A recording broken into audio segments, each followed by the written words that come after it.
pour certaines demoiselles qui peuvent être hyper provocantes le jour d'une inhumation.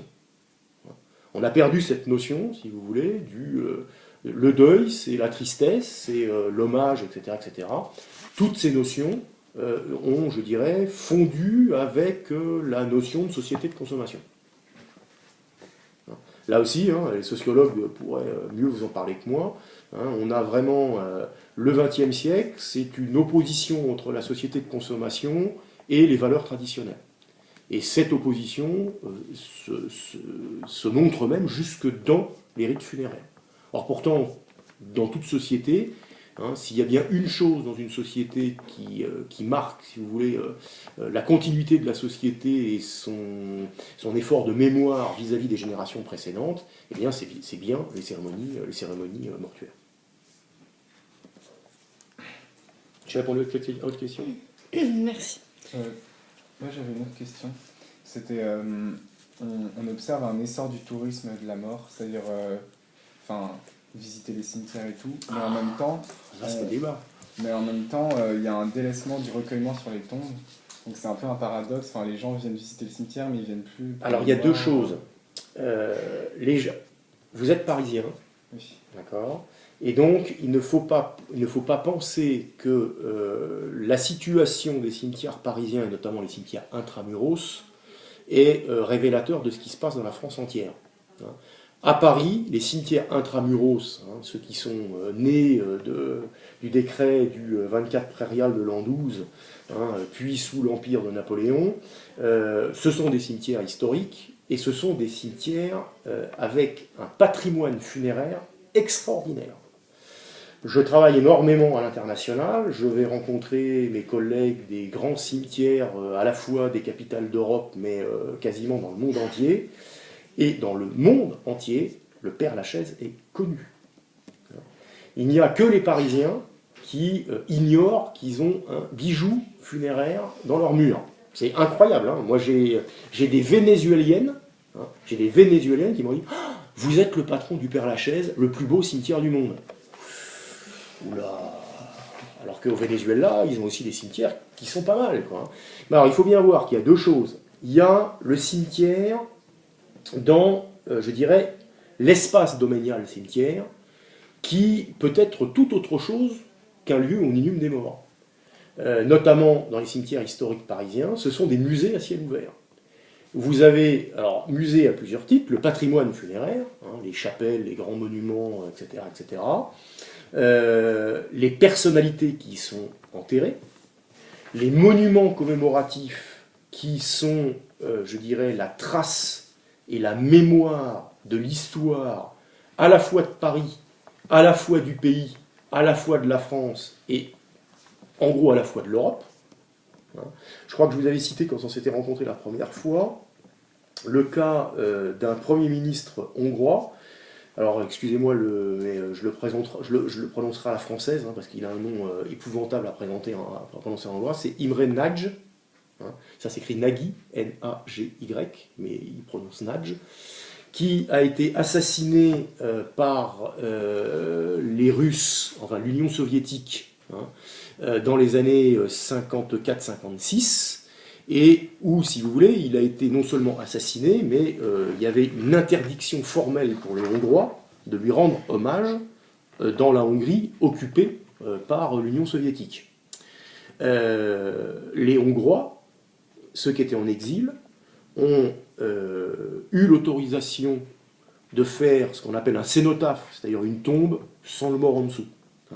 Ils ont eu l'autorisation de faire un cénotaphe à la mémoire d'Imre Nagy, et ils se recueillaient donc tous les ans, à la date d'anniversaire de la mort d'Imre Nagy, au cimetière du Père-Lachaise. Lorsque la Hongrie a récupéré son indépendance, eh bien, le Premier ministre hongrois est venu tous les ans, sans exception, se recueillir sur la sépulture d'Imre Nagy, à titre d'hommage, si vous voulez, de résistance à l'occupant, etc., etc.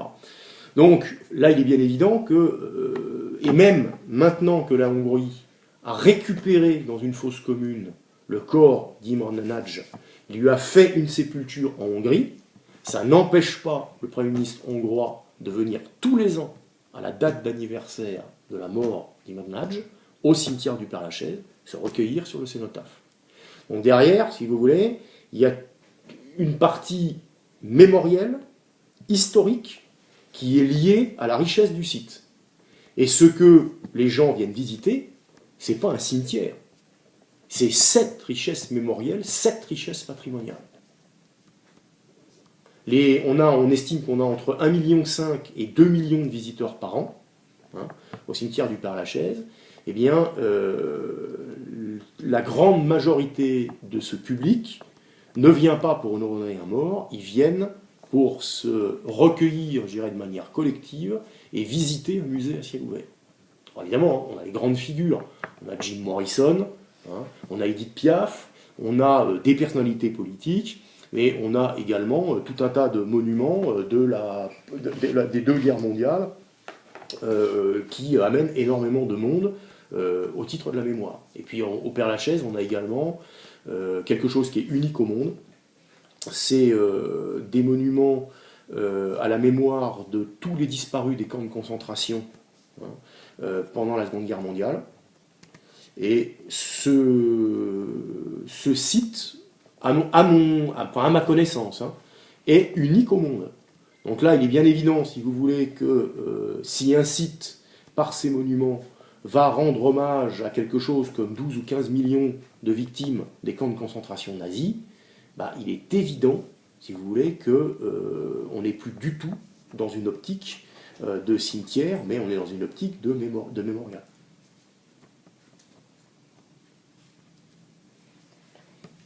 Avec Mathieu, en fait, on étudie une partie qui porte sur le fait que la mort soit tabou, mais à la fois banalisée aujourd'hui. Alors, vous pouvez préciser votre question, parce que je pense que tabou et banalisé, c'est pas la même chose. Oui, c'est sûr. Moi, j'étudie le fait que la mort soit tabou. Aujourd'hui, on n'en parle pas aux enfants, on n'en parle pas tout court. Les gens ne vont pas être aussi à l'aise qu'on a été autrefois. Donc, est-ce que vous nous parlez un peu de... Alors ça, c'est clair, pour moi, c'est une opinion personnelle. Je pense que là aussi, c'est un effet, si vous voulez, de la société du XXe siècle, notamment de la deuxième partie du XXe siècle, a fait qu'on est rentré dans la négation de la mort, mais de manière indirecte. C'est-à-dire que l'espérance de vie est de plus en plus grande, les conditions de vie sont de plus en plus confortables, et les progrès de la médecine ou de la science en cosmétologie fait qu'on reste jeune de plus en plus longtemps. Je crois que vous en avez parlé quand ça s'est rencontré le jour de la Toussaint.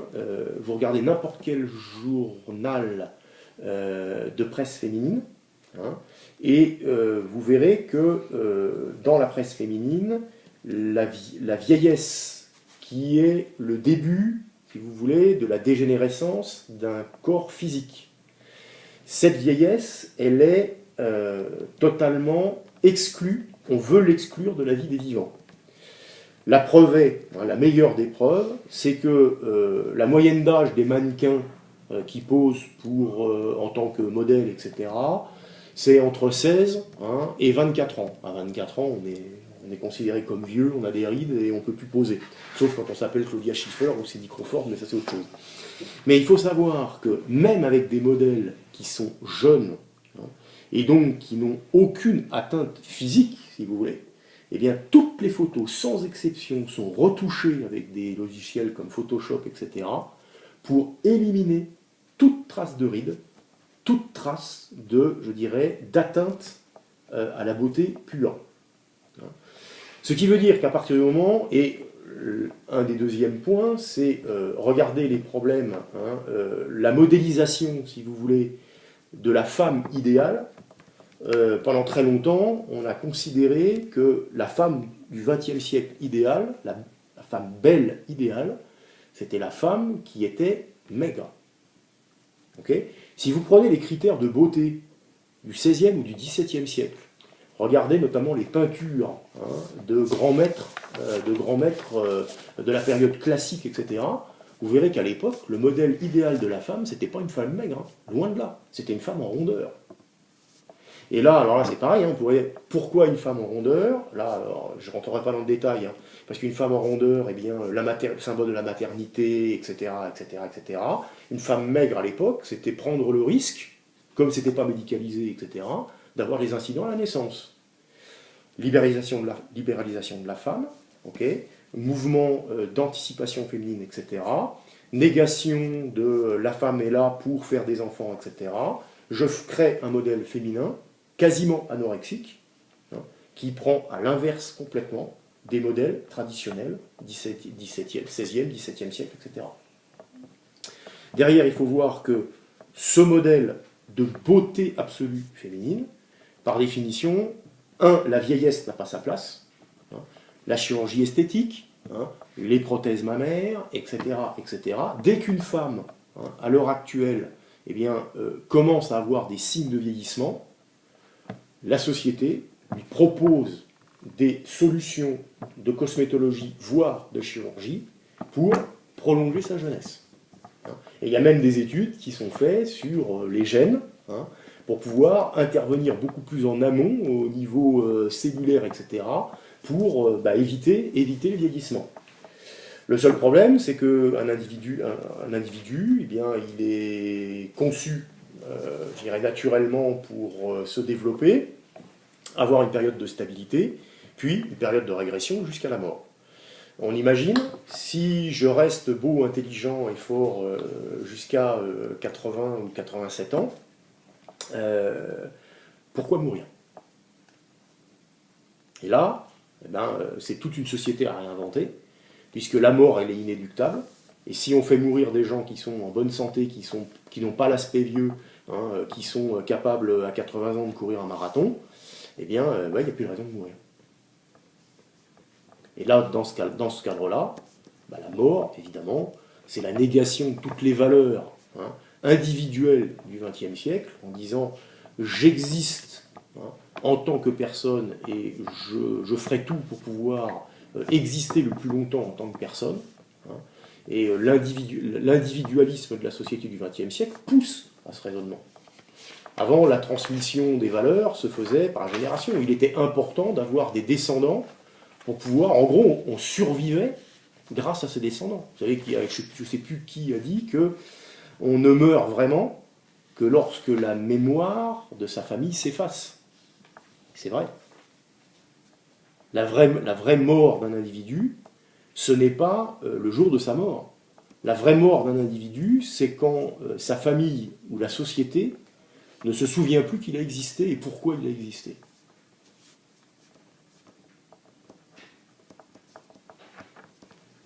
Alors là, l'individualisme, si moi je considère que la seule chose qui compte, c'est l'opinion que je me fais de moi-même, c'est sûr que du jour où je meurs, par définition, il ne reste pas grand-chose. Alors le tabou de la mort, à mon sens, il vient de là. Le tabou de la mort, il vient, c'est une déclinaison du refus du vieillissement, du culte à la fois de la personnalité et aussi du culte du corps. Et que, par définition, la mort, c'est quoi? C'est la négation du corps physique. Si je nie le corps physique, je nie la mort. Si je ne veux pas nier le corps physique, je nie la mort.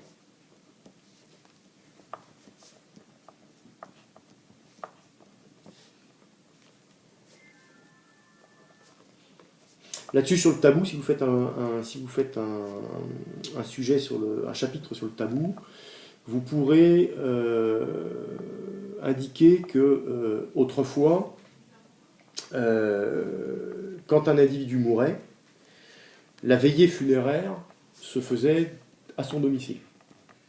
C'est-à-dire que s'il mourait à l'hôpital, etc., on ramenait le corps à domicile, d'accord, et la famille veillait le mort à domicile.